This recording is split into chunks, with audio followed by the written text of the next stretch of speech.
Well, hello, friends. Mark Holmes here, and as always, I want to thank you all for watching, commenting, subscribing, and being part of the Jobu Sports Report. Without you guys, as well as you ladies, you know that this literally does not work. It is Saturday afternoon. The Dallas Cowboys have had practice. Now, we're talking about practice. Not a game, not a game. We are talking about practice. I just got finished doing a live stream with my man Corey as well as D2 Stu. We are working on our fantasy football league where we will be doing our draft on the 14th. And Corey showed me something that was really, really cool. It's basically a 100-meter run race to pick up the draft order. And we're going to be doing that for our fans when we start doing it. Our league is actually, it's free of charge. We're going to be giving away Jobu stuff for prizes and things. And even if you don't know a lot, don't worry, you're cool because I know nothing. But we got my man, the Stinking Giants fan. We've got Philly 500 as well as some other great YouTubers as well. So definitely check it out. But what I wanted to go ahead and show you guys was actually my main man, Michael Irving, talking to my quarterback, Dak Prescott. This was a great interview, and I wanted to share this on everything that is, of course, the Dallas Cowboys. So let's check it out right now. Okay, that was well done. Let's get to our captain. All right, we got to start off by asking about that right shoulder. You're getting double-checked on Monday. Is that the latest update, and how are you feeling?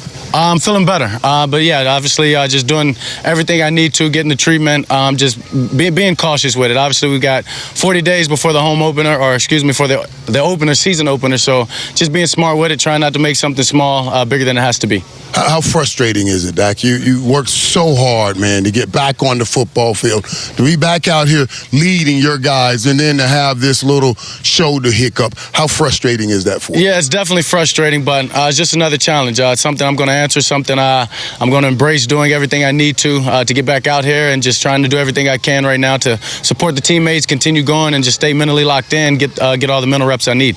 Will any of it make you change the way you play the game? When you start having an ankle injury, then will any of it make you change the way you play the game? I mean, I think I'll just be a little smarter once I get past the line of scrimmage. Maybe not quite as reckless as maybe times before of trying to throw stiff arms and doing that. I'll go down and slide and stuff like that. But I mean, you're talking third and short, fourth and short into the red zone. That's who I am, and I don't think I can change that.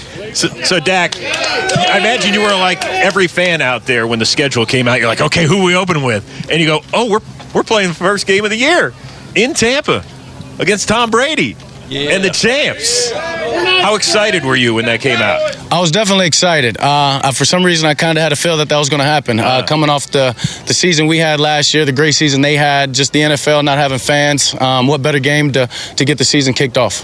Dak, I was talking about this earlier with Chris, and we kind of talked about it, man. And with the Olympics being in the news, there's been a lot of talk about pressure, performing under pressure, feeling the weight of the world on your shoulders.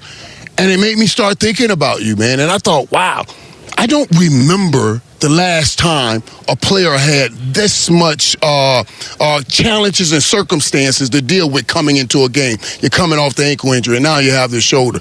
Your first game back is against the world champions who just won the Super Bowl in that stadium. Now you have to walk in that stadium. They got every one of their starters back. You're coming off COVID. Everybody going to see Dallas Cowboys in Hard Knocks, Dallas Cowboys Hall of Fame, and then they'll wait on that big game, man. How do you mitigate all of that pressure, and do you feel that pressure? I'm excited for it. I've said before, I think pressure is privilege, and I'm just thankful to have people have the high expectations, and their expectations meet our expectations, not only personally but as a team, and just knowing that we want to come out here and be great. And when you want to be great, you've got to expect that. So not only myself but this team, we're embracing all the pressure and whatever everybody else is putting on us, and we're going to answer it. And in this business, when you want to be great, you got to go beat the great. The last part of all of that is you're only playing against the greatest quarterback ever to play the game of football.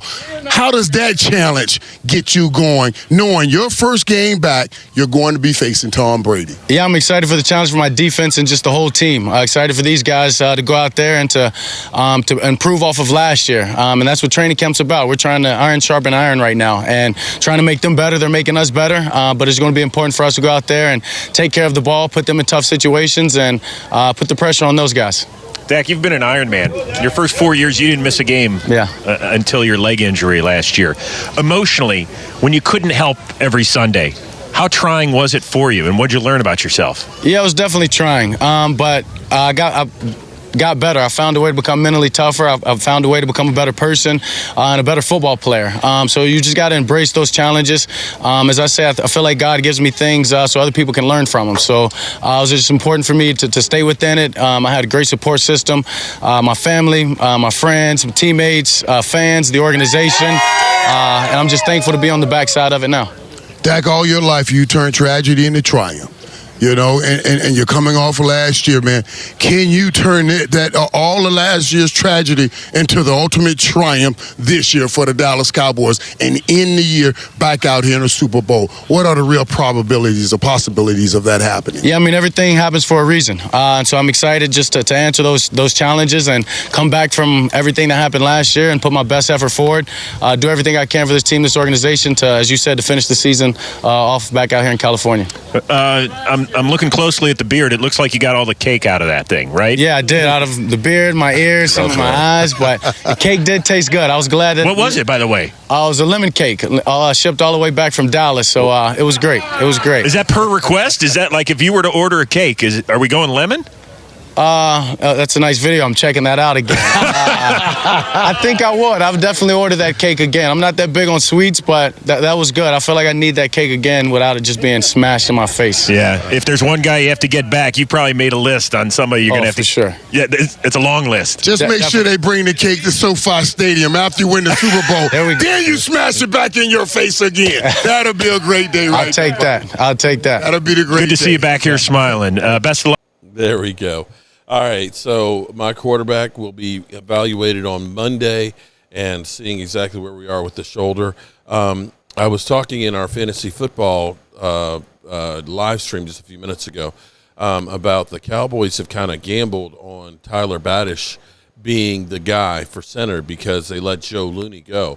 Well, the Giants have now signed Joe Looney to definitely take care of their offensive line to back up their situation. So bringing him back at this point or thinking that he is going to be a possibility the Cowboys could re-sign if they needed to, that has definitely gone to the wayside. I've heard that we've actually had Connor Williams taking some snaps at center. We also know that Connor McGovern also actually played a little bit of center as well. So it'll be interesting to see how that dynamic goes and if the Cowboys start worrying about that position because as much as we think about Tyron Smith and La'el Collins, that center is key too because he's got to make the calls for the line. He is the field general when it comes to that offensive line. So with that being said, we're going to go ahead and do some more note-taking from everything that was training camp practice today, and we'll be back a little bit later with some more news. But you know how we roll. Mark Holmes here, and as always, I want to thank you all for watching, commenting, subscribing, and being part of the Jobu Sports Report.